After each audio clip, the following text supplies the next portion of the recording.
Peace and love, world. Welcome to another episode of Conversation with Zoe. This is episode 93. 93? 93. And it's going to be titled, The Internet's Most Relatable Whore. That's me. That's her. Addis, how you doing? I'm doing well, thank you. How are you? So good to meet you. Yes. I'm doing well. I'm super I'm super excited to meet you. Yeah? Thank you for your time once again. Mm-hmm. It's been a process to put this all together, but I'm super excited. How's everything been with you? Everything's been great today. I started studying for the LSAT and the GRE recently because I want to get my JD MBA. Wow. Yeah, I know. Like, do less, girl. But like, Yeah. So I was tutoring today and then had a great therapy session. Huge breakthrough. Love that. And now I'm here. Yeah, how long have you been in therapy for? Actually, since high school. Wow, that's amazing. I started doing therapy when I was in boarding school. I don't even remember the reason why I started going. That something happened, obviously not significant enough for me to remember. Yeah. But then I was doing it in high school, and then I graduated. Then at Middlebury, which is where I went to college, I started doing therapy again, but that was only after I stopped participating in the track team and cross country team. And then after I graduated, I would just see therapists like here and there, but now I'm like much more committed. Yeah. I mean, we're definitely going to get to all of that. I just want to start with recent events. How do you feel about the Will Smith incident? Okay. First of all, I really am team Will Smith. Okay. Like completely Will Smith. I think anybody who says that the slap ruined the night for Venus and Serena is a little bit like, it's giving respectability politics almost. Because the idea of like, I'm going to let one black woman go humiliated on national TV in front of her white peers so two other black women can feel good at an event that's hosted nationally and not even solely about them is not the take that you think it is on like black feminism. Yeah. Okay, I'm here for it. Yeah. I'm here for it.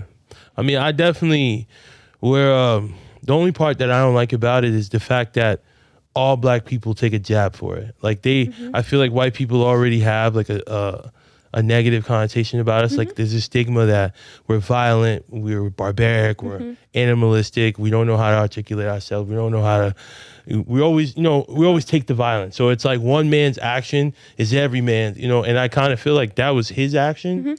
That was what he did. He happens to be black and that's his decision. Yeah. But I feel like we all took the hit for that one. I think that would happen anyway, right? Like, if, let's say no black person had ever won an Oscar before, and then one black person won an Oscar. And then whenever any black person could point out like racism or discrimination in the film industry, white people would be like, well, that guy won, right? Like he still would stand for like all of black people, even if it was something positive. Yeah. So I feel like that kind of just happens anyway. Yeah. But even for the black people who are like, the good black people, the respectable ones, whatever that definition is, I feel like they also kind of bear the brunt of that too, a little bit. So yeah. No, yeah, for sure. So I was going through your tweets. Okay. Right. And I normally do 5. Okay.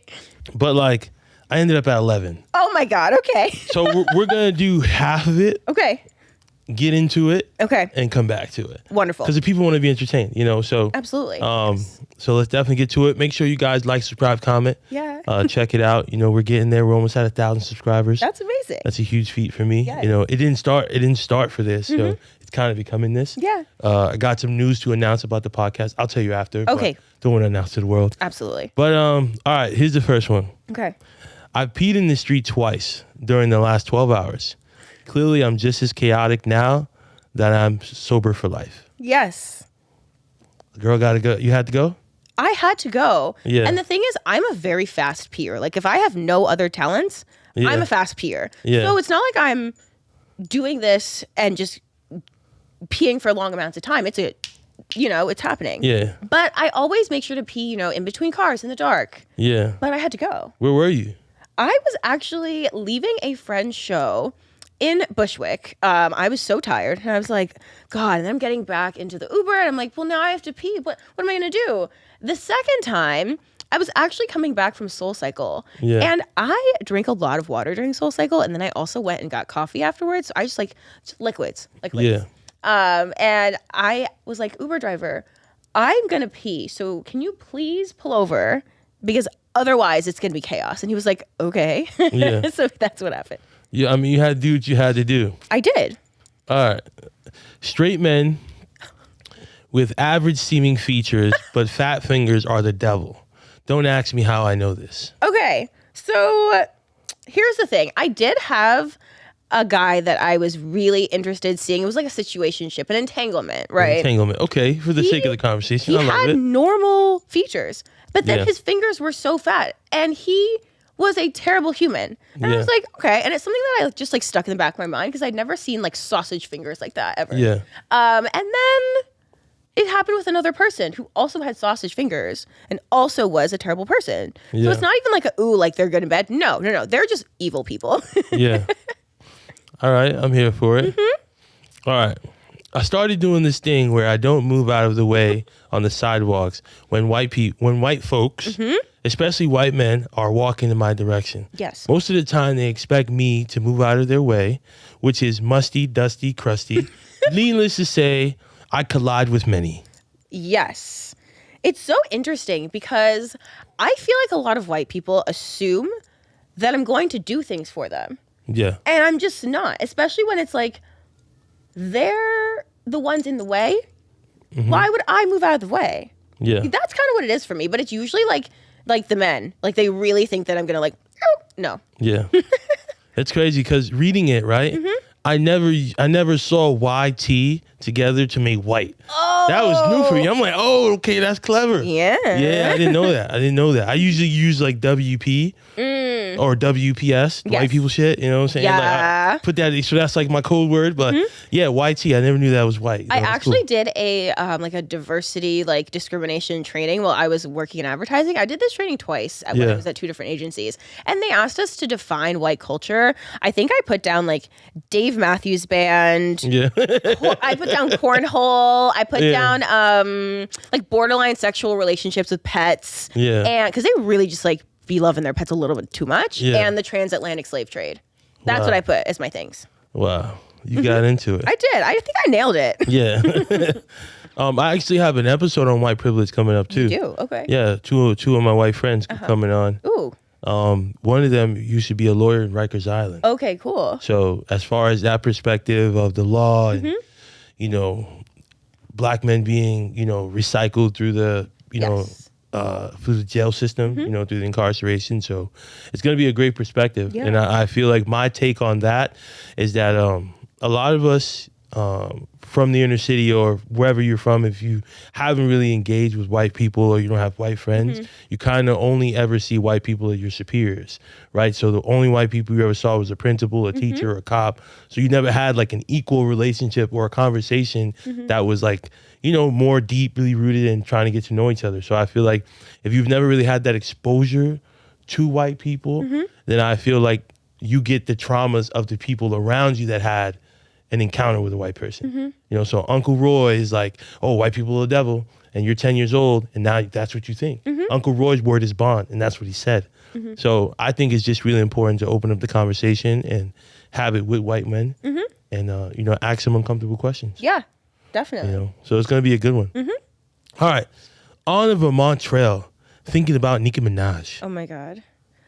I love Nicki Minaj. Like I said this before, like before I am, you know, a black person, a woman, a runner, I'm a barb, like through and through. Okay. I've been obsessed with Nicki Minaj since I was in the 8th grade. Wow. My best friend in middle school introduced me to Nicki Minaj. I was the weird new kid, and he was the popular kid. Yeah. Who was also gay.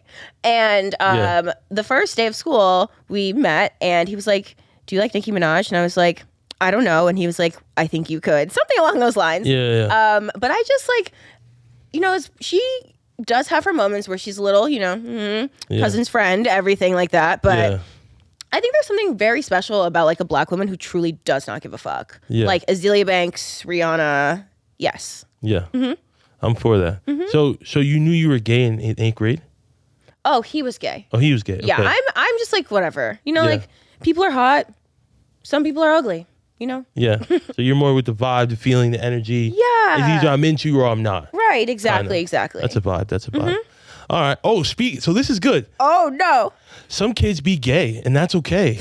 The fact that we segue into that is perfect. That's so perfect. All right. So I love that. some kids be gay, and that's okay. Yes, absolutely. I think the whole like don't say gay thing is absolutely absurd. Yeah. Because it just implies that talking about gayness is negative, but in the sense that there's some indoctrination going to happen, or that like being gay is just purely sexual. Yeah. Like think about it this way. Whenever I talk to like homophobes and they're like, well, you're pushing, the homosexual agenda on kids. I'm like, well, did you know you were straight when you were in the first grade? Yeah. And they're like, yeah, of course. I'm like, so why wouldn't that apply to another kid? Like if you hadn't had sex with a woman in first grade, because duh. Yeah. And you still knew you were straight, then clearly being straight is not just about sex. Yeah. No, yeah. I mean, love who you love, and Right. obviously there's you're able to connect with anyone. And I feel like if you've never connected with a gay person as a friend, like I said, it really boils down to mutual relationships and conversations. Like you've only, as long as they don't hit on me, that we're cool. But it's like that doesn't mean every gay guy or gay girl is into you. You know what I'm saying? They have a type as well. They have a preference and it may not be you. And to be honest, like, you can have one of your best friends be gay. You don't know, but it's just more than just who they sleep with. Like, also, it's like, it's always the uggos who say stuff like that. Like, oh, don't hit on me. You thought I was going to, right? Yeah. Like, Yeah. I've never seen like an actual attractive, and I don't mean like attractive just in a physical sense, just like normal, kind, interesting man say that. yeah. I'm for that. All right. So we're going to do number 6 and we're going to leave 5. Okay. All right. 5 left. All right. How can I really be sure that I was a baby at one point? Like, I don't remember that. I really don't. I cannot corroborate that story. Like, have you ever seen pictures of you as a baby? And you're like, I don't remember that. You sure that was me? Yeah. No, I feel that. All right. All right. So we're going to go back. Okay. Right. So that's enough for Twitter for now. Okay, perfect. And we're going to start with your childhood. Okay. So I grew up in Fort Greene, Brooklyn, primarily. I am the child of immigrants. My dad is from Jamaica. My mother is from Trinidad. Nice. My dad came here when he was about 18 years old, so still has an accent, which I honestly didn't really notice until my friends pointed it out when I was like 19. I was like, oh yeah, he does have an accent. I was just so used to it. Yeah, it's normal. Yeah, my mom came here when she was about 9, so her accent can kind of, turn on, turn off. Yeah. Yeah. And I have one younger brother, but that's like about it for my nuclear family. But Fort Greene was just so different back then. It was just like a cool Black people neighborhood. And when I walk down Fulton Street now, one or two of the things that I remember from childhood is still there. There's like one clothing store, and then there's a barbershop, and that's actually the barbershop where I shaved my head, or I asked them to shave my head. I wasn't like 5 and like shave my head, but one day I was just like, I don't feel like I really need hair. I think I can do without this. Like, I don't really like the whole hair combing thing. Can we just get rid of this? And my dad was like, you sure about that? And I was like, yeah. So he just like cut off my Afro puff. Yeah. And then we went to the barber shop down the street and then shaved my head. And it was like that for about 5 years. Wow. So from kindergarten to about maybe like 4th grade. Yeah, I had very short hair. You was on your Jada, like young. Period. Yeah. That's facts. Unapologetically. Just getting through it. And like kids would make fun of me at school. Like at first they did. And my aunt, may she rest in peace, she passed away when I was about 13. God rest her I soul. would spend any weekend that I could at her house. Yeah. I would ask my parents to drive me from Fort Greene to Co-op City to spend time with her and her 2 daughters. Yeah. And I remember I was in her room. She had these like long acrylic nails. I learned recently that she would design herself. Wow. And That's crazy. right, and she would just be chain smoking. And I was like, Auntie, like the kids at school are making fun of my hair. And she was like, well, do you like it? And I was like, yeah. And she was like, well, fuck the kids. And like my first reaction was like, oh my God, she said the F word. Yeah. And then my second reaction was, yeah. Yeah. And then I didn't give a shit. Yeah. Yeah. So you feel like that's carried on with you to who you are today? Yes and no. I think I've definitely had periods where I was like more insecure and more just like not trusting my intuition. Yeah. But now I truly feel like, one, you're not for everybody and everybody's not for you. Fact. And if you are, then you're not really you. Yeah. Because if you have to like kaleidoscope yourself Yeah. to appeal to everybody, then like who are you at your core? Yeah. I feel that. I feel that because I feel like when I was back in my single days, you know, when I was in the streets, I was for the streets a little bit. I bet you were. For me, it was just like I found myself so divided in trying to be for everyone, Yes. like that I was dealing with. So I was like kind of this person and that person and that person and that person. And by the time you look, you don't even know who you are because here you are being 10 different versions of yourself. Yes. Instead of being one. No, shout out to Dahlia. I love you. I just get to be one Yes, person. Dahlia. Yeah. Actually, for the viewers, we went to middle school together, me and Dahlia. Yeah. She's older than me. Yeah. And she's great. So she was the one that showed me the article. And I reached out to you. So thank you for getting back to me too. Absolutely. I thought you were gonna be Hollywood or like. Oh my God, stop. Yeah. But you know, you got back pretty quickly and we figured it out. And you know, you taught me some things like, you know, I do have to communicate via email too. Like not everybody's gonna do business on Instagram DMs. You know, so that's good. I'm learning. Yeah. I'm learning. There we go. All right. So importance of education. Okay. So I went to boarding school. Where'd you go? I went to Westover. And Westover, okay. yes, all girls boarding school. And I also like spent, you know, many times at Taft. And I usually explain it that way, but basically I was one of the fastest cross country runners at that time. Yeah. And Westover was too small of a school to have a track team, but I really wanted to run in college. So Yeah. I just emailed the coach at Taft and I was like, hi, these are my times. Can I run track with you guys? Yeah. And he was like, sure. So for 2 years, I kind of went to 2 schools at the same time. Yeah. Like one of my close friends, who's a Taft alum, was like, can you come with me to the 10-year reunion? I'm nervous to go. And I was like, really? She was like, well, people are going to expect you to be there anyway. Yeah. So yeah, but Wow, that's super cool. it's interesting because I am not as close to my friends that I was close to at that time. All the boarding school people that I talked to are people that I've reconnected with later. Yeah. And I remember having a conversation with someone that I considered a close friend in boarding school. And she was like, well, we went through just such a special time there. And I was like, why are you romanticizing the fact that Black and brown kids had to leave their homes at age 13 in order to get like a better life and not get to know their families during very formative years? Yeah. So like when I think about my time at boarding school, I'm grateful in the sense that I learned like one, how white people operate, because that's Yeah. a very important just like skill. facts. It's a life skill. Yeah. Two, I really discovered that I was good at running, and that's something that I really cherish. Mm-hmm. And three, you know, I feel like it's cool to be able to, you know, go anywhere pretty much and be able to hit someone up and be like, yo, can I see you? Or like, can I stay over? Yeah.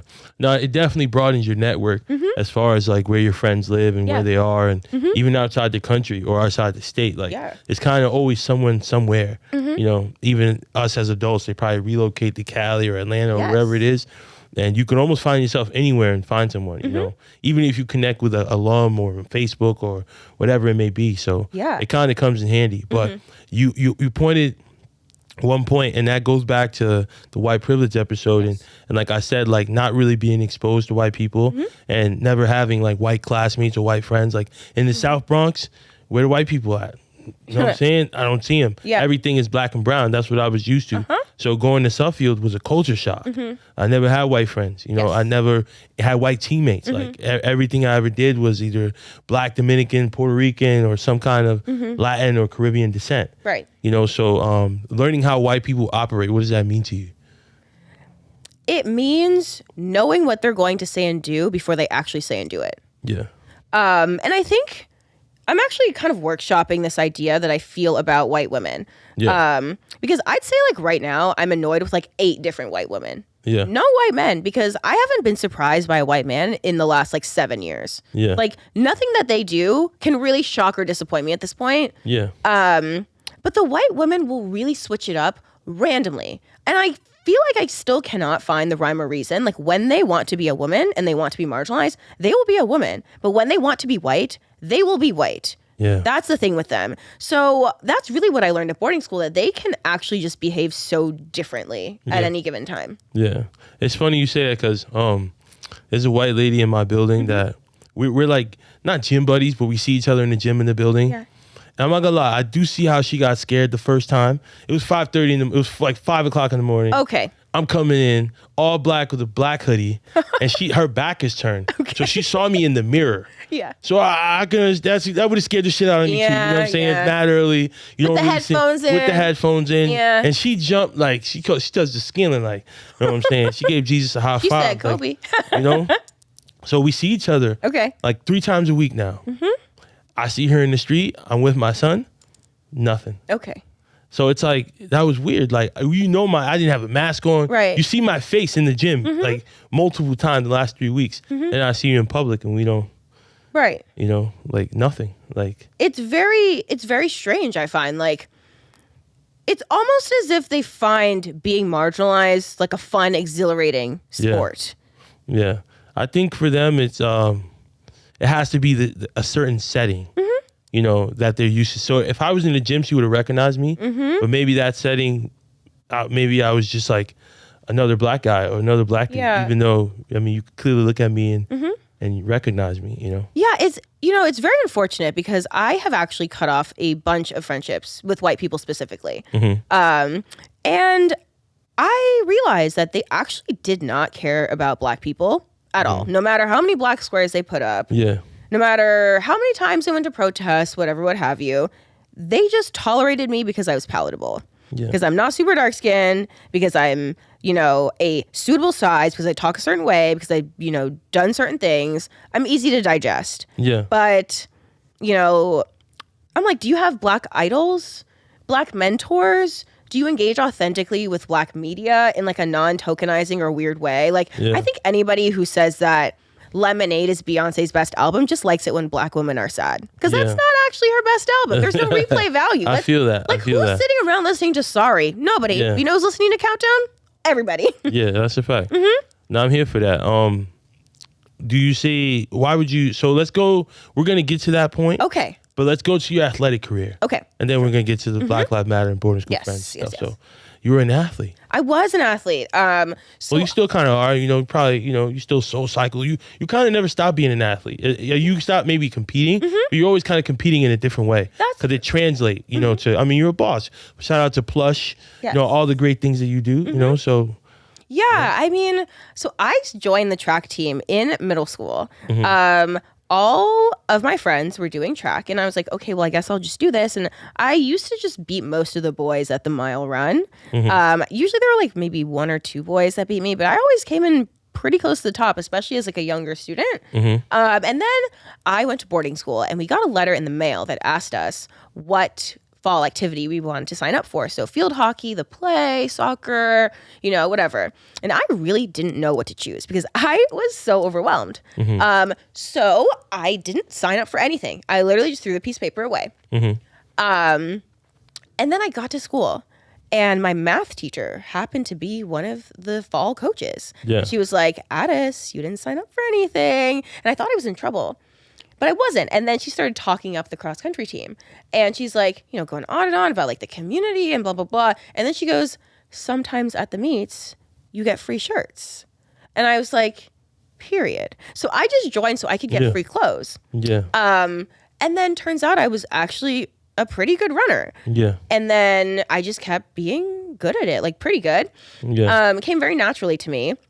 And one of my younger brother's friends was friends with like the top guy runner at the time. And I wanted to be his friend so bad. Like, I just thought he was cool. And so I asked my brother's friend if he could introduce me to this kid. And so we met at a school dance at Choate. And we became friends too. And you remember his name? Sam Belcher. That's his name. He actually ended up running at Cornell. Oh, that's fine. And I think he's still pretty involved in the running community. I see his tweets every once in a while. I was like, Sam, like, you're such a good runner. Like, how do I get on your level? Like, I'm pretty good. But how do I get, like, Sam Belcher good? And he was like, oh, my dad runs a running camp for high school students. Just like, come through. And I was like, yeah. So I went, and when I tell you that camp actually transformed my running for the rest of my life. After that camp, I was undefeated for like 2 straight years in high school, cross country, and track. I think the only race that I didn't win was one that I didn't finish because I fainted.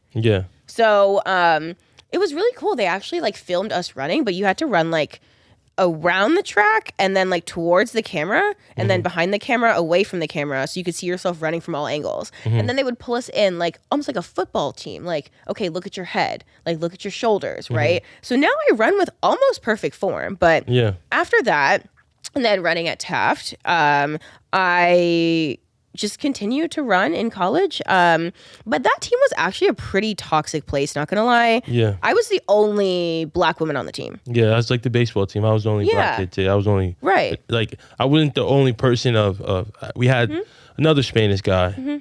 Yeah, just Argenis. Yeah. It was two of us, but yeah, I was always like probably the only basketball and football. Yeah. Were there other black players. But even like the football team, you could say it's probably like 11 black dudes and like 40 white guys. Right. You know, and then the basketball team is probably majority black and you know, but I mean, look what we're talking about. You know, the NBA is 80% black and the NFL is 75% black. So yes. And you know, the team was just such a very toxic place in general. Partially because of the racial dynamic, but also because of the nature of the sport. Yeah. So with cross country, there are certain races that only a certain number of people can run. Those namely being championship races. So let's say this race only top 12 can run. This race only top 7 can run, but top 5 score, right? So bitches are fighting tooth and nail for those spots. Whether they realize it or not, they are. So it got very catty very quickly. Versus track, where it's a much bigger team. And they're like, it's mostly based on time. So they could bring 40 people to championships or they could bring 4. Depends on who qualifies. But I remember one of my teammates who I called a friend up until like 6 months ago. She, at a practice, was like, Addis, are you completely black? And I was like, why are you asking me that? And she was like, oh, no, I just mean that as like a compliment. And I was like, ew, that is so ugly for you to say that. Oh, so she was trying to hit you with like the she's pretty for a black girl. Right.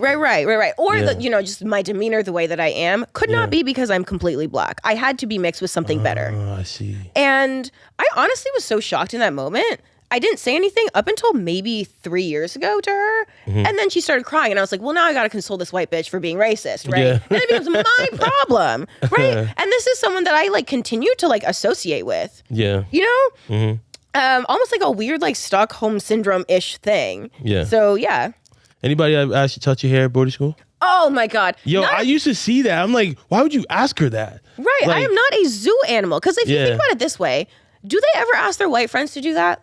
No, they don't. But actually, at boarding school that happened. I know it did. I seen it at Suffield on the bagel line. Yes. Like we're waiting for bagels, and that's what you're gonna ask her, bro. Like, or girls, like, can I touch your hair? I'm like, what? And I remember crazy. It happened to me in the dining hall too. I was literally sitting. We had like segregated, like the black table. No, it was like by grade. Like, okay, if by you were grade. a freshman and you wanted to sit at a sophomore table, like better think again. Yeah, no, we definitely had a black table at Suffield for sure. So I was literally just sitting with my normal classmates, or normal, I thought. And both of them, they're 2 girls. They're like, can we touch your hair? And I was like, no. And then they touched it anyway. And they were like, oh my God, it feels like worms. That's so gross. It's so weird. And I was like, wow, that made me feel really sad. That's different. And I didn't really know how to process what happened. I was like, I know that makes me feel bad, but I don't have the language to explain why it makes me feel bad. So I didn't really address it until like maybe 2 years ago when like, you remember those like Blackout, you know, Hotchkiss, Blackout pages. Blackout, that's all bullshit, by the way, And so like I submitted to one and I was like, these 2 girls fucking touched my hair and it was weird as fuck. And then one of them like sent me a DM basically apologizing for it. And I was like, dude, like, this is not like a relationship that we've ever sustained. You've never been my friend. So whatever apology this claims to be it's nonsensical to me. Like, what are you apologizing for? So you can ameliorate a relationship that doesn't exist? And feel good about yourself at the end of the day? The other one just didn't fucking say anything. Which is like cool. I mean, we're going to get there. So Black Lives Matter. How do you feel about the movement? You know, I feel like originally it really struck a chord with me. But now that I see that there are people who post like Black Lives Matter in their dating app profile as if it's like an activity. It's so weird to me. But you know, I really am, the only thing that I have about the Black Lives Matter movement, which I don't think is a fault of the movement itself, is that there's no like one leader. Yeah. You know, I feel like civil rights movement had its leader, you know, other movements had their leaders, which like did benefit and also not. But I think that's the like older generations will be like, well, it's not going to work because there's no leader. And then so there's no support from older people in a movement that is essentially for them. Yeah. So how do you feel about All Lives Matter? Oh my God. Stop. You know what? That's weird to me. Like, why do people say that? Like, they really just love to be included for attention. Thank you. It's creepy. Yeah. It's odd behavior. That's what it is. Yeah. No, it really is. I just feel like Black Lives Matter is just singling that, you know, Black Lives Matter, of course, but it's also saying that it just acknowledges for a second and what it is that we're saying. And then you get to Blue Lives Matter and all that other stuff. And those are stuff that we all know matter.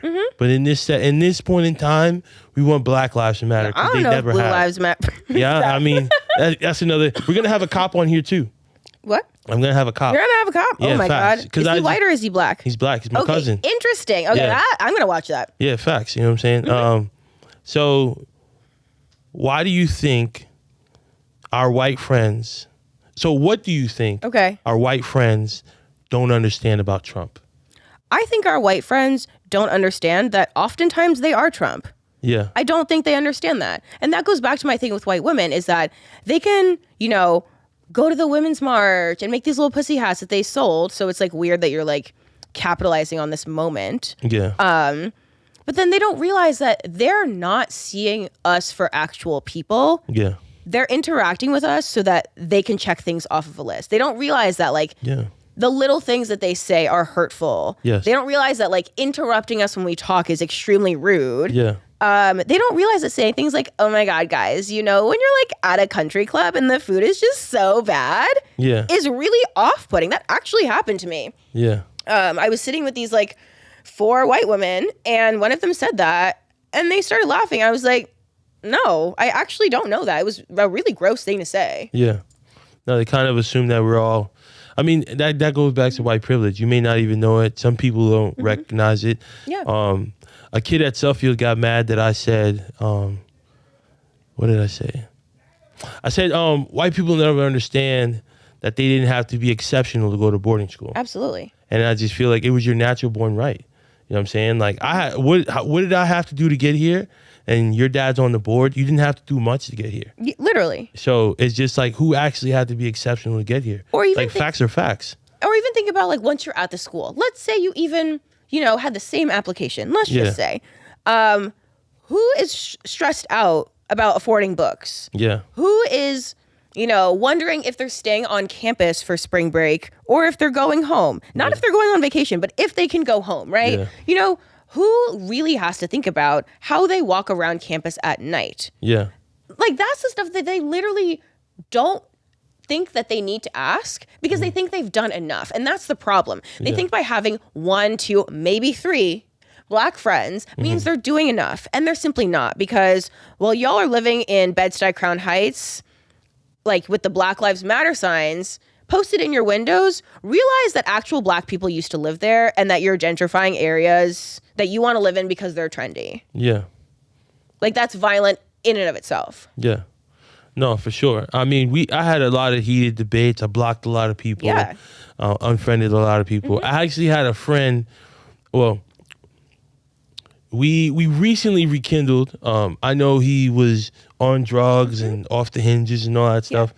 And he hit me up. He was like, yo, can we pray together? Had he not said that, I wouldn't have responded because, you know, I do believe in God. I do believe in prayer. I do believe in forgiveness. And I understand. But it's just one story I got to tell, though. He was tripping. Okay, please. So homie moved into a building, right? It's a Sunday. He's getting cable put in, right? He FaceTimes me, right? I'm with my son, with Dahlia. And he's like, the cable guy's black, right? So he's like, look, Lorenzo, say hi to your brother. And I just hung up. And I blocked him and never spoke to him again. And it's just like, bro, that was out of pocket, bro. Like, you really just FaceTime me to tell me that this black guy was my brother? Yeah. Like, when would I ever FaceTime one of my white friends and be like, look, it's your brother? Right. That would never happen. No. So why did you feel like that was appropriate to FaceTime me on Sunday? Yeah. or at any moment and say something like that. They think it's so funny. I remember once me and my best friend in college, her name is Brandy, we were in the dining hall and we thought that like the lacrosse boys were like the biggest buffoons. They were funny to us. Like they were comical. And they thought that we were comical because we were witty. Also probably because we were black. Like let's just name it. Yeah. And so they walked up to us. They were like, do you guys want to hang out? And we were like, yeah, I guess we got nothing better to do. So we're like chilling in their suite, whatever. They're playing Grand Theft Auto. And a homeless black man comes on the screen, and this one dude goes, haha, that guy looks like your dad's. Whoa. And we were like, what the fuck? That's out of pocket. That's out of bounds. It really is. That was actually just insane. Yeah. So it's like, if we really sit down, like there's so many moments like that where it was just like, we just went from here all the way over there. And it's the same motherfuckers who post the black squares, right? It's those same people that really think they're doing enough. Yeah, I call it the LeBron effect. He's not black, he's LeBron. So like they love like those people for what they do and the basketball and the swag and the sneakers, whatever, and they consume all of it. They wear basketball jerseys to the club and stuff. And, you know, they're the biggest consumers of rap, but it's just like, bro, like, are you really down with the movement? Like, are you donating to black businesses? Are you volunteering your time at local schools and charities, or not just Thanksgiving? You know what I'm saying? Like, there's another 51 weeks out there. You know what I'm saying? How much time are you allocating? You know what I'm saying? Are you being intentional to where you could put your money and where you put your time? Yeah. Or even just like, are you opening your purse beyond what you think is comfortable or good enough? Yeah. Right? Because like, it's kind of like when billion-dollar corporations donate like $1 million to one charity. I'm like, okay, that was just like a drop in the bucket for them, right? Yeah. So that's what I feel like people should also be doing. Like, is my $50 actually what I could be giving to these people, right? Yeah. But also too, I think like, to go back to your point, like a lot of these people, they want to be black, but they don't want to be a nigger. They don't. And that's what it is. That's exactly what it is. Yeah. You ever have any girls like, or want to say nigga around you, or be like, yo, can I get the pass? Or oh my God, I have the craziest story. Okay. Go for it. So I was dating this guy who, I'll just say it, he works at New York Times. He still works there. He's an executive. Word. And, you know, it was a cute moment, you know, the courtside seats, whatever, the nice apartment in Williamsburg. And we usually watched on TV whatever he wanted to watch. And so one day he was like, let's watch what you want to watch. And I was like, cool, we're going to watch Insecure. So he'd never seen the show before. And so we're watching like, you know, the first episode, and he turns to me and he goes, do you say nigga around your friends? And I was like, what? Like, I was very shocked. I was like, wait, run that, what? And then he said it again as if like I didn't hear him from 2 feet away from me. I heard you, yeah.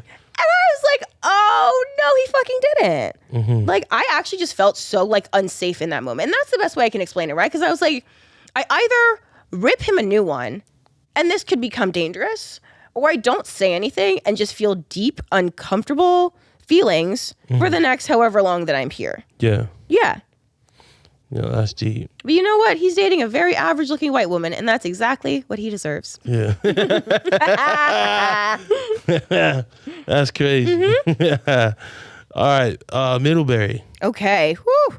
So when I talk about Middlebury, I often describe it as like a traumatic summer camp. Like that's what that was. Yeah. Idyllic. Vermont, the ivy. Yeah. Snow. But everyone there, if you had any kind of common sense, was miserable. Yeah. Absolutely miserable. And it doesn't matter what clique you were in, right? Like the way that I like to illustrate this is by this one concept at Middlebury called the biddy chip. And the idea was that the biddy, which is like the woman counterpart to a lacrosse bro, right? So imagine that kind of human. The biddies would eat one chocolate chip for every mile they ran that day. And so people, no matter if you were actually a biddy or not, self-described or community described, would go up to the ice cream machine and put like a couple of chocolate chips in their hand and be like, dessert. Like that really was how people were at Middlebury. Yeah. It was a very toxic place. Yeah. Very, very heavy on the white supremacy. Very heavy on like athlete privilege too. Like if you were an athlete, you were like cooler. Yeah. Didn't even matter if it was like the golf team. You were like cooler. Yeah, no, you just were. Yeah. I mean, everybody knows when you got your athletic gear, you walk around campus. Yeah. Who's who. Describe the white supremacy. Oh my God. Well, I can even just describe it in this one story. So I was actually racially profiled at Middlebury and almost kicked out of school for something I didn't even do. Like, I literally didn't do it. They invited this white supremacist to come speak on campus. And I mean this like very right-wing club. And I think most of the school was like, please don't let this man come to our campus. He's racist. And his name is Charles Murray. He wrote this book called The Bell Curve, which says that like black people, you know, anyone who's marginalized is marginalized because we're genetically inferior, and has all this like pseudoscience, right? Okay. And there were protests organized before he was speaking. And I actually didn't go to the protest because I was so stressed out about finding a job after graduation that I was like, okay, you know what, Addis, you are always overextending yourself for every cause that you believe in. You know, you sign every petition, you open your purse where you can, just sit this one out for yourself. Yeah. So I, after class, went to the library, and I was like the only person in the library. I saw my boss. I used to work as a barista at the library cafe. And then I went to the dining hall to talk to my friends who were there for dinner, and then I went to the gym. So perfect alibi. I also called my mom on my way back from the gym to home. And then, so basically the protests weren't even like crazy. They were just so loud that he couldn't speak. And then when they realized that, they moved him from the like auditorium area to a private room and to live stream it. Still too loud. So then they evacuated him, put him in a car to go back to the hotel. Some people found the car and they were like heckling him, but like he was fine. This man was fine. About a week after the protests, not a week, maybe a month. And at this point, they're like, you know, investigating kids, like throwing kids out just for like being there, like not even doing anything, just being there. And it was the Middlebury police, and they were like, we need to talk to you about the protests. And I called my dad. I was like, what do I do? And he was like, well, were you there? And I was like, no. And he was like, well, is it mandatory? And I was like, don't think so. And he was like, well, then fuck it. I was like, okay. A month after that, Middlebury's private investigators that they hired sent a similar email, and I again declined. A month after that, so we're approaching graduation. So this is happening during my senior year, like finals, senior week, everything. Middlebury's judicial board wanted to speak to me, and they said that this was required. So I went in recording everything because obviously, and they said that a public safety officer named me as one of the violent protesters at the car and that I was going to face disciplinary action. I literally was not there. And so I was like, you know what? I'm gonna Nancy Drew the shit out of this. And so I, one, got a bunch of people to corroborate my story, but also I contacted AT&T and I had them go into my phone, my computer, and my iPad and pull up the Wi-Fi logs of where I was logged into the Wi-Fi on specific areas on campus that were labeled with what the place is called at certain times. So I literally had a digital trail of where I was, and that cleared my name. But it's like, why would they do that? So, wow, I mean, you had to get super creative to clear your name, and like I wouldn't have thought to do that, but I mean, yeah, you're brilliant. I try to be. Now I hear that. So sorry. It's all right. You take a sip of your tonic water. I'm so sorry. It's all good. It's all good. Okay, I swear I don't have COVID. I took a test 2 days ago. It's all good. It's all good. So we're gonna get to some points where life takes a little bit of a turn. As it does, yes. As it does. How old were you when you got raped? The first time, actually, so most people only know about the first time. The first time I was 18. So I was a freshman at Middlebury. It was January 2014. So was that 8 years ago? Yeah. Drugged, assaulted by this person that I later learned is actually a serial rapist. Whoa. He has other, people that he's assaulted that I know. Wow. So, and those are just the people that I know, right? Like, there are definitely others. Yeah. Like, that's the crazy thing. And the second time? The second time was actually about, 6 months ago? What is that? 6 months ago? 8 months ago, yeah. Wow. I was actually assaulted by someone in the sober community, which honestly made a lot of my recovery very difficult. Yeah. Because I went to a recovery program beginning of last year. Was doing really well, and then went on a date with somebody who was sober, and I was like, wow, this is really awesome to not drink or do drugs on a date. This is great. And then assaulted again, and so that made it really hard because I was like, why am I trying to be a part of this community that is no good either? Yeah. And that is just aside from like my issues with traditional 12-step programs and AA and NA as a concept. But it made it really hard for me. So if you are friends with me and you talk to me between like August and September, you probably didn't hear that much from me, and that's why. Yeah. Wow. So how did that experience change you as a person? How did it change me as a person? That's kind of a difficult question. I think it made me realize what my actual values were and how to speak up for myself. Because luckily I have a friend who does work at Hinge. So I met this person on Hinge. And she and her team were able to swiftly remove this person from every dating app because they're all really owned by Match.com.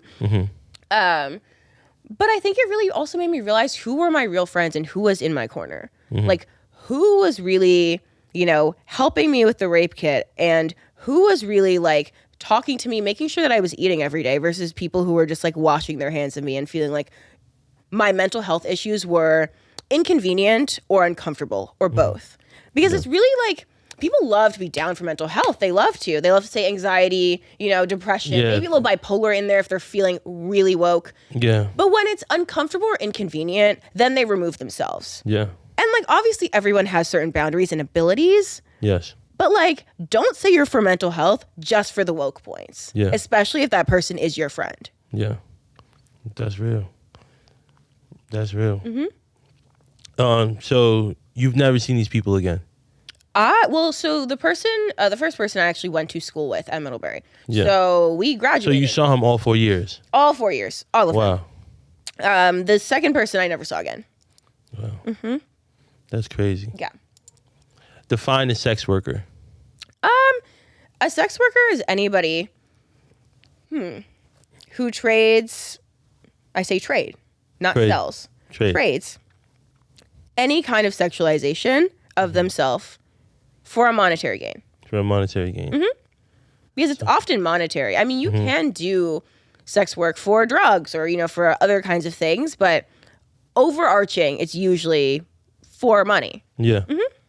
So was there interest, or were you just that broke that it seemed like a good opportunity? I mean, I always knew that was out there. I actually was working 2 unpaid internships at the same time in advertising when I was about 19. So working like 80 hours a week and getting paid for none of it. And I honestly think that unpaid internship should be illegal. It should. And a friend of mine from elementary school was like, there is this website called Seeking Arrangement. You should go on and meet a sugar daddy. So I did that. You guys still talk? Me and that friend? Not really so much, because she said some weird things about like the riots a couple years ago with like, you know, George Floyd. And I was like, maybe us all getting along isn't like the best thing to say. But you know, she's probably doing okay. But I did that, and then, you know, it was a sugar baby on and off for a few years. But I truly don't think that is the kind of work that I am comfortable with, particularly because a lot of these men on Seeking Arrangement are there because they've been blacklisted from other actual people in the escort industry. Or they're people who like to skirt the boundaries between boyfriend and client, right? Like, they'll be like, oh, well, hang out with me longer. Like, you know, I really like you. Okay, well, then you need to compensate me more. But can you imagine, like, going on a date with someone from, like, Tinder and being like, well, I need to do a background check on you? Like, that doesn't go over well, right? But, like, you need to do that for a client, but you can't really do that for sugar daddy. You see what I'm saying? So, yeah. So then, what's a sugar baby again? So a sugar baby is literally getting paid to date someone. Okay. Literally, like, they're like your boyfriend, but they give you an allowance. Which, like, again, it's like there has to be some sort of clear boundary line there. But a lot of these guys want it to feel authentic, right? But what is authentic about you not asking me what I want? You know, what I need. So that's kind of like why I like what I do a lot better, because it's very clear. If we're not on the same page, then it just won't happen. So what exactly do you do? So I've done a bunch of different kinds of stuff. I've done OnlyFans work. I've done full service, and I've done like dominatrix type things. But I try to not do the last one as much, because sometimes it's like a weird like racial fetish thing with like non-black people booking me. But yeah. What's full service? Full service is like literally like escorting. Full service. That's what it's called. Yeah. Mm-hmm. And then like explain dominatrix like being tied up and not always that. I mean, it can be, just like really, it can be anything like degrading them. Yeah. They like, have you ever seen like Matilda when the kid is like eating a big ass cake? Yeah. It could be that. Yeah. Have you seen Billions, the show Billions? I actually haven't. Oh, okay. So they have like some kind of dominatrix thing going on in there, but is it ever like, you really want me to do that? Or you're just like, okay. I mean, here's the thing. They're paying me to do something. Yeah. So it's simply not my problem if that's actually not what they want. Yeah. Any future like thumb in their butt thing going on? I mean, like, done pretty much everything, I think. Yeah. Like, I'm pretty down for most things unless they're like very dangerous. Yeah. Or very hurtful. Yeah. Oh, I get you. Mm-hmm. I get you. Do you remember the first person that you were with? Oh, yeah. Oh, this is a story. So when I was running track at Taft, I was really into this guy who I'm actually still pretty good friends with. And, we hang out, whatever, little romance. And I went to a school dance and he just like wasn't paying attention to me. And I was like, oh, I can't believe he's like not like trying to dance with me. But his best friend. Those dances were crazy. That little 2 hours. That little 2 hours. It was always 2 hours. Everything would happen. Everything happened. You know what I'm saying? I mean, I imagine, you imagine like chaperoning that? Like, oh my God. You gotta have chaperones in the woods. Right. You gotta lock the bathrooms. I know. You gotta have somebody in patrol by the dorms. Like, I actually saw a reel the other day that was like, oh, these kids cracked the code. And it was like kids pouring out Listerine and putting vodka and the food coloring. I was like, we've been on that. Like, stop. Y'all did not invent shit. Yeah. I saw that. Yeah. But, so this kid is not paying attention to me, but his best friend was like twice as hot. And I was like, oh, he's paying attention to me, this other guy. But whatever. And so after the dance, I'm like talking to, these two friends of mine. And they're like, wait, the second guy was like paying attention to you and you like didn't do anything? And I was like, did I make a mistake? And they were like, maybe. Then this dude walks by, coincidentally. And I was like, yo, you want to like get out of here? And then that was the first time that I had sex in a Taft boarding school dorm room. Oh, word? And y'all made it to the dorm room? Y'all was rolling the dice. Snuck. Yeah. I was rolling the dice. I know. And so it was funny because he had Spotify that he played. Was he black? Of course he was black. He was Jamaican. Damn, y'all would have both got kicked out for sure. It was so dangerous. Unless y'all parents had little dollars to throw at the school, y'all was out of there. Which honestly made it kind of hot. Yeah. I mean... But, and the crazy thing is, so he had Spotify, but he didn't have the paid version. So like we're literally having sex and there's like a Febreze commercial. It was so corny. And then he had like a Rick Ross poster. It like fell. It was a mess. And so whatever.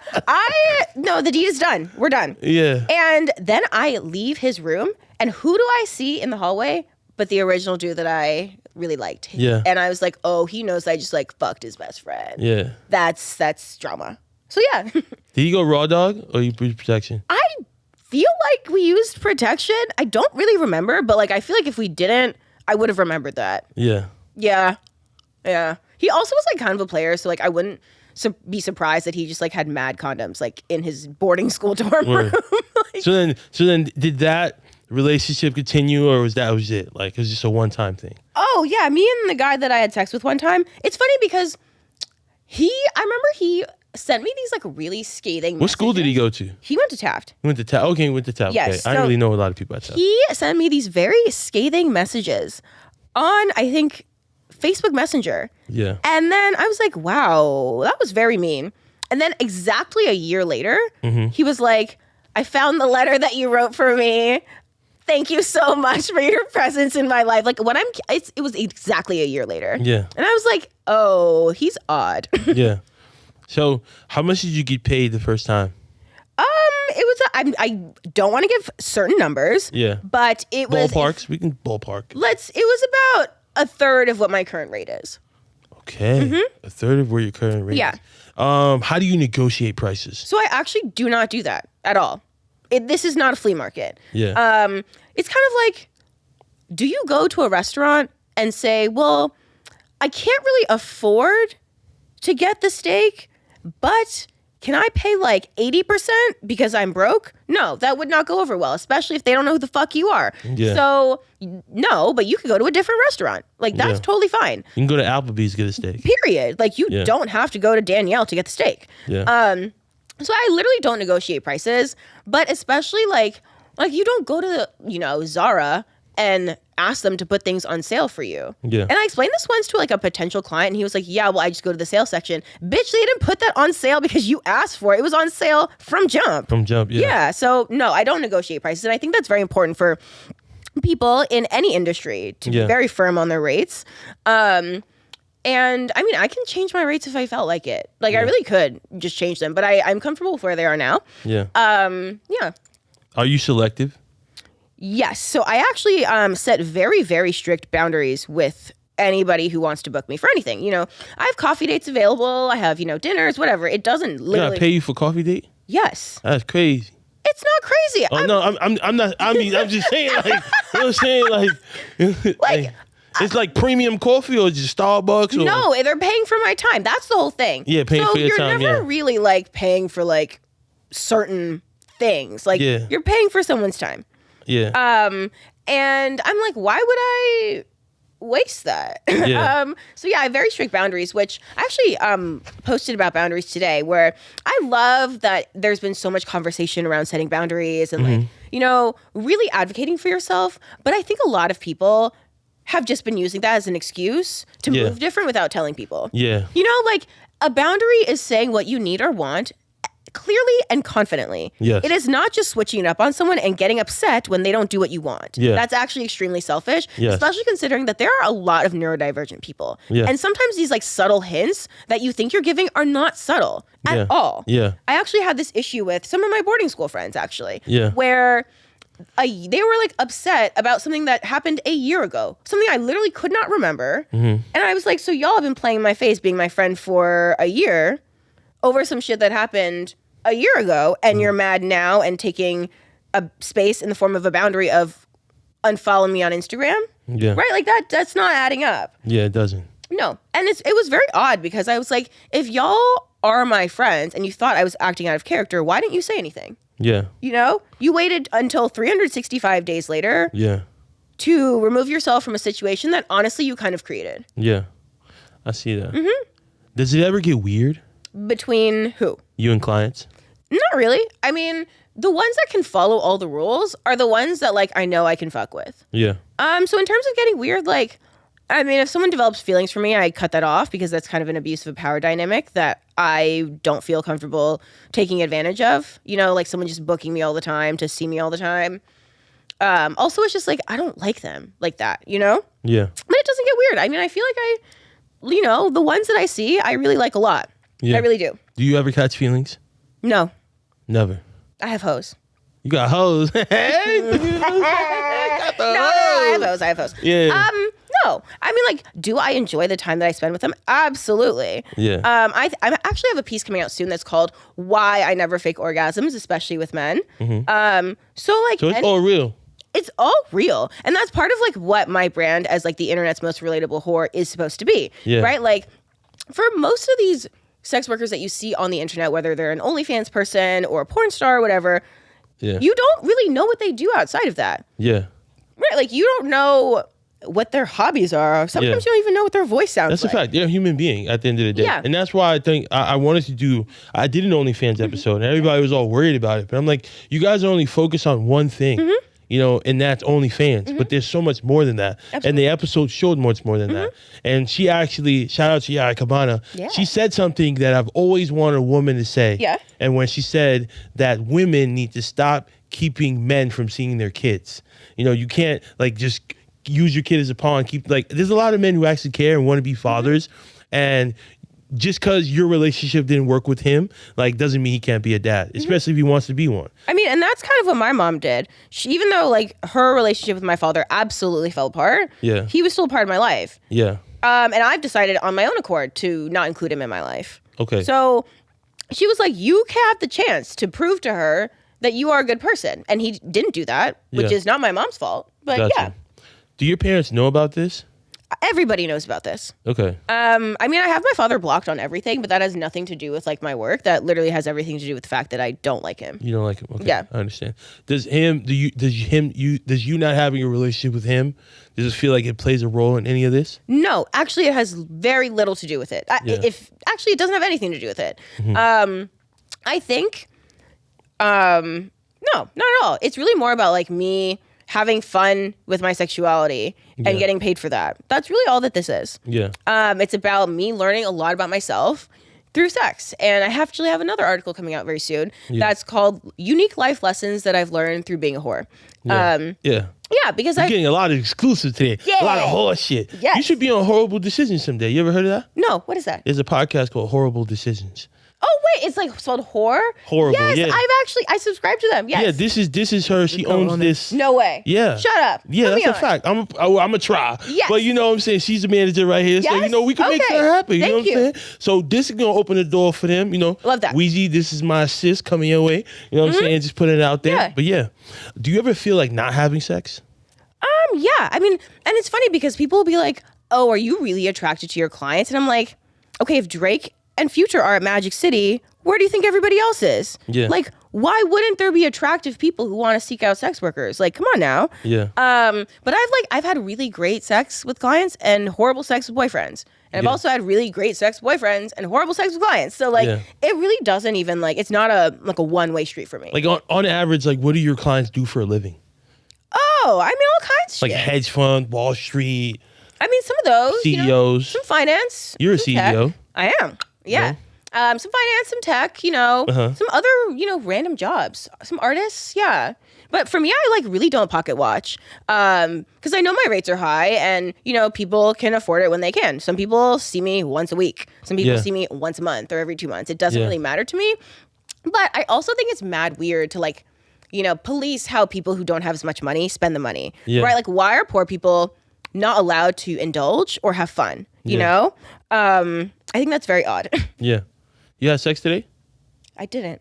Okay. Tomorrow, though. I have a date, I have a date tomorrow, and I really hope that we hook up because he's really hot. Yeah.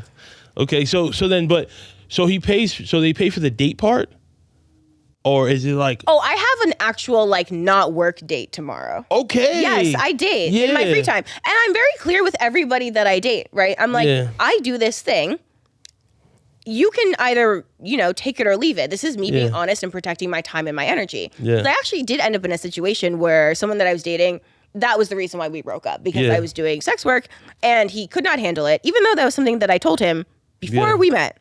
Yeah. So did anybody get to slide for free, like on some like not client shit? Like I'm trying to fuck. Like let me call homie come over and blow my shit out. Like I'm at this point in my life where if I'm not romantically interested in you, or if I know like it's not a guaranteed orgasm, or if you're not paying me, why would I have sex with you? Like, what is in it for me? So nobody's pulling up like on some Netflix. No, if I know like, that it's a guaranteed orgasm, like guaranteed, maybe. Like, yeah. But that's because there's something in it for me. Yeah, that's right. So cuddling is trash. You're not into cuddling. No, I do that. Oh, yeah. I do that with people that... No, I do that. Not like a fucking robot. All right. Let's finish off Twitter. Okay. We got just 5 more. Okay. And then we can do... I'm so excited for which ones you picked. Yeah. I think I did pretty good. Okay. Where we at? Oh, I bet they 2-stepped from Selma to Montgomery. So for those who missed it, right? I bet they 2-stepped from Selma to Montgomery. Yes. That was part of my like whole Black History Month series. Yeah. I think my friend, she said, yeah, I bet they were crip walking from them dogs. Yeah. So like, really, just like kind of, that was my way of just like bringing humor to Black History Month because people love to be like, George Washington Carver was the first Black man to invent peanut butter. And I'm like, he made 600 things out of peanut butter. Right, I'm like, leave him alone. Yeah. So that was, yes. But you know what? Maybe they swag surf too. Yeah. Can you imagine Sojourner Truth swag surf? Stop. That'd be crazy. I'm on Hypnotic. That'd be hilarious. Yeah. boob guys are all cops. Ass guys are all Pete Davidson. Yes. I don't make the rules. I do not make the rules. I have heard from multiple sources. Skeet. I was going to say that. Skeet. Stop. No, because I've heard from multiple sources, like people that I know personally in the industry and also just like girls about town. Yeah. That he's packing. So it's not just like an Ariana Grande, like Hollywood. Who, Skeet? Yeah. Oh. Packing. Yeah. But also, like, have you ever met a guy who's like really into boobs that was normal? No. No, but the ass guys, they know what it is. Yeah. Yeah, I've heard great things about Pete Davidson from all angles. What? Will you fuck Pete Davidson? Oh, yes. I would literally let him ruin my life for free. But you know who I would actually... Yes. No, but I was actually talking to a friend about this today. Like, yeah. I would totally be down for a Dominic Fike, Evan Mock Eiffel Tower. Period. I hear Paris is very nice this time of year. Okay. All right. Getting there. Yeah. All right. Currently having one of my white friends explain spray tans to me. It's the little things. I really did not understand how spray tans worked. Like, I was like, so they spray it on you. How is it not getting on your sheets, on your clothes? Do you shower? Do you put lotion on? Is that why you guys are ashy? Because you're spray tanning and there's no lotion? Yeah. Like, I was like, and I was like, so who's spraying your back? Yeah. Like, all these questions. And then Yeah. this friend was like, no, there's like a mitten. And you put the mitten on, you rub it on. And I was like, so y'all are just sitting spread eagle waiting for this thing to dry and your apartment's naked? And she was like, yes. Could not pay me to be white. Could not. No. 100 days, cocaine and alcohol free. Yeah. Feeling very excited for my future, which is not something I've really ever felt before. It's true. I was thinking about this the other day. I was like, I've never really consistently woken up and been like, I am so excited for today. Yeah. Like I'm very excited for almost every day. It doesn't matter if it's very busy and I'm doing something cool like this. Yeah. Or Conversation with Zoe, you know, conversations with Zoe. Or if I'm just like, you know, gonna go to Whole Foods. I'm very excited for that day. Yeah. And also too, I make myself laugh all the time now. Yeah. Like I am hooting and I'm also hollering every day. Yeah. So yeah. If you eat Taco Bell, the vaccine ain't gonna work for you. Oh my God. Taco Bell is monkey meat. Yeah. Like, what is in that? Let me say it. If you eat Taco Bell, the vaccine ain't gonna work on you. Yeah, exactly. That sounds more like what I would say. It's not. No. Because if you have that coursing through your veins, you're bionic. Yeah. Like, you're nuclear. I'm sorry. You're feral. Yeah. I feel that. So that was, I mean, we could have had a whole conversation on your Twitter. I was just like, I honestly, my favorite tweet that I've ever tweeted though is blow my back out to Fireflies by Owl City. Yeah. Oh my God. Yo, you got to be your own biggest fan, you know? I absolutely am. All right. So in closing, so first message to your younger self. Okay. A message to my younger self. Yes. It does not get easier, but practicing it becomes less daunting. Got you. Any message to young women out there? When men terrorize you, your only two options are to ignore them, and if that does not work, terrorize them back 3 times as hard. That's it. Period. So CEO of Bitter and Blush. Yes. Tell us what that is. So Bitter Blush is actually something that I founded while I was at Middlebury. And it actually like helped me start my career in advertising. I was able to get jobs because people thought that Bitter Blush was a really cool thing. Yeah. So it's a blog and community space, and the purpose of said space is to talk about issues that make people feel ashamed or othered in order to begin to destigmatize. Yeah. So people talk about things like, what is it like to get chlamydia? What's it like to, go through a friendship breakup? What's it like for my parent to attempt suicide? What's it like to date during the pandemic, right? What's it like to be the token Black friend? Yeah. And we are switching actually in this spring to being exclusively like a written essay type of thing with submissions to having that, but also being a digital subscription platform where people can subscribe to learn about different types of discrimination. Because I feel like, people are very grateful for the things that I write and the platforms that I've produced. But a lot of them are like, I would not have learned this stuff had I not met you. And it's clear to me that they don't know where to start. And that's a very difficult thing to kind of pinpoint. Like, where do you start, right? Do you start with fetishization? Do you start with like the prison system? Do you start, all these things? Yeah. Do you start with, Black trans women having the highest death rate of any demographic? Yeah. There's no answer for that. But I think that if people could literally pick and choose what they wanted to learn and a video came to them once or twice a week, they would fucking learn it. They would. So that's what we're doing. Yeah. I'm here for that. Just a short story about trans women. Bad Bunny's song, Yo Perreo Sola, Okay. was dedicated to a trans woman who was killed in Puerto Rico. I learned about this during the pandemic when it came out. It was one of my favorite songs.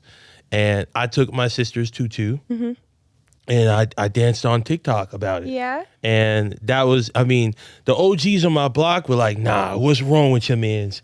And they were but for me, I was proud of it. Yeah. Like, I know I was very immature when it came to gay and homosexuality and things of that nature. But I've grown, and I've also been exposed to different cultures. I have gay friends. And so, but that to me was like, damn, like, they killed her. Yes. Like, for no good reason, and just left her, just murdered her. And it was just like the fact that Bad Bunny took his platform and took his song and dedicated it to her, and he actually mentions her in it, was powerful to me. And at a time where the world is still like, you really get an opportunity to sit still and feel. And that's how I felt. And me and my sister danced to the song. That's amazing. And like, that's honestly like part of the reason why I do what I do in the way that I do it is because I realize that I am able to illuminate parts of the industry that other people cannot, whether that's out of survival or just out of not having the means to communicate in certain ways, right? Yeah. But I also realize that people listen to me partially because I'm able to speak in certain ways, but also because I'm attractive. Yeah. Literally, I am like conventionally attractive to most people. And so they'll stop and they'll listen. They'll be like, oh, she's hot. And she wears cool clothes.